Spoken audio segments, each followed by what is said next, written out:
A very warm welcome to all my students. So, we'll start with today's class. So, we have started with our chapter Infrastructure. Last class we had a brief introduction of the basic definition of infrastructure and the types of infrastructure. We also discussed the two types of infrastructure, that is social infrastructure and economic infrastructure. We also did the importance or significance of infrastructural development in any economy. Now we'll begin with today's topic. State of infrastructure in India. We need to know that since infrastructure plays such an important role in the development of any economy, how much importance has been given to the process of developing infrastructure in our country. It has been seen that in India, nearly 5% of the GDP is invested in infrastructural development, which is quite insignificant. That means we are not spending enough on creation of infrastructure and basic facilities and services, which are the prerequisites of development of the economy and for the well-being of the people. Next, it is noticed, and you can see that 5% investment of the GDP is much lower than what China and Indonesia does in their infrastructural creation. Next, we see that the government has a partnership with the private sector in creation of infrastructure. So, it's a public-private partnership which has taken up the responsibility for creation of infrastructural facilities in our country, India. Next, it has been realized that India needs to develop its infrastructural facilities at a rapid rate, specifically when it is concerned with the development of rural infrastructure. Because the basic infrastructure that is needed for the development of the economy is very, very insignificant in the rural sector. So the rural areas need to develop basic amenities like water facilities, basic amenities like sanitation, power supply, etc., etc. Roads, because unless and until we focus on developing the infrastructure in the rural sector, it is not possible to integrate the process of rural development with the overall development of the economy, and majority of the Indian population resides in the rural areas which are lagging in development because infrastructural facilities in the rural areas are not being developed. Next, we are now going to take up one of the most important types of infrastructure, that is energy. And next to energy, we would be taking up health. So we will deal with two of the important infrastructures that our economy needs to develop on a priority basis, energy and health. So we'll begin with energy. So let me first define for you all what is energy. Energy is said to be the lifeline of all production and consumption. Not only production but consumption activities also. Energy is required for carrying out any kind of production, whether it's agricultural production, whether it's industrial production, and not just production but also for consumption, whether it's domestic consumption, whether it's in the form of electricity, whether it's in the form of fuel, we need energy.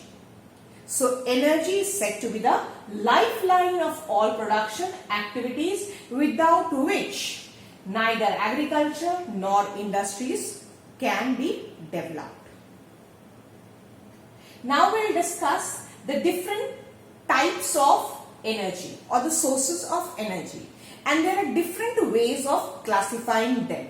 So we will deal with the different ways of classifying energy on different parameters. First we will discuss the commercial commercial sources of energy. The commercial sources of energy are actually the non-renewable sources of energy or the non-conventional sources of energy. For example, coal, petroleum and electricity are regarded to be commercial sources of energy. And apart from it, the non-commercial sources include hydro energy, tidal energy, energy from firewood, agricultural waste, compost, dried dung, etc., etc. So, commercial energy, energy derived from coal, petroleum, natural gas or electricity. Non-commercial, energy derived from cow dung, compost, hydro energy, tidal energy, etc., etc. Next, conventional sources of energy. Conventional sources of energies include both types of commercial as well as non-commercial sources like natural gas, coal, petroleum, etc., etc. Non-conventional sources includes the renewable sources of energy like water energy, tidal energy, wind energy. These are all examples of non-conventional or renewable sources of energy. Then we come to power or electricity. It is the most common forms of energy which is quite evident and which we all are using. But the pathetic condition is that still there are many villages in India which lack electrification. They have not seen electricity till date.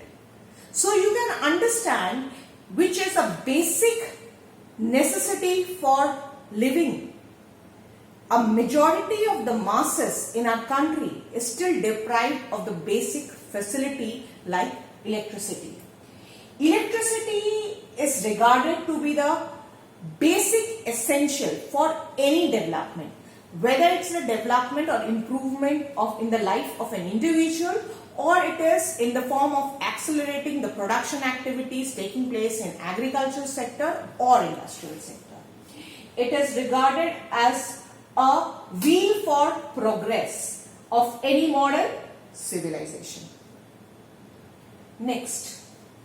Now we'll quickly have a recapitulation how much is the energy that we depend upon.